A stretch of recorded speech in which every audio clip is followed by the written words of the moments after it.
బ్రతకడం గొప్ప కాదు, బాగా జ్ఞాపకం పెట్టుకోండి, చచ్చిపోవడం గొప్ప. ఎందుకో తెలుసా?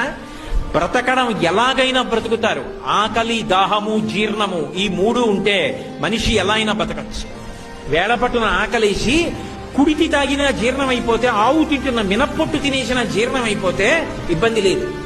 దాహం వేసి ఏది తాగినా జీర్ణం అయిపోతే ఇబ్బంది లేదు, బతికేయచ్చు. చచ్చిపోవడం అంత తేలిక కాదు. మంచాన పడి తన మలమూత్రములను తాను విసర్జించలేకపోతే వాడు రోజు రోజు క్షణం క్షణం చచ్చిపోయినట్టే.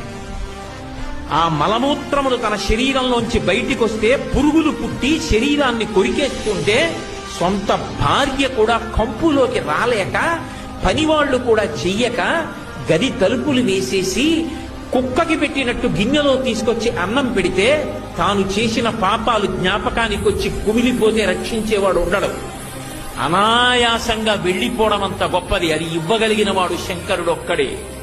అందుకే బ్రతికినంత కాలం ధర్మాన్ని పట్టుకుని బ్రతికిన వాడు ఎవరి దగ్గర చెయ్యి చాపకుండా బ్రతికి, ఎవరితో చేయించుకోకుండా పరమ సంతోషంగా భగవన్నామని చెప్పుకుంటూ వెళ్ళిపోతాడు. అంతకన్నా ఏం కావాలి మనిషికి?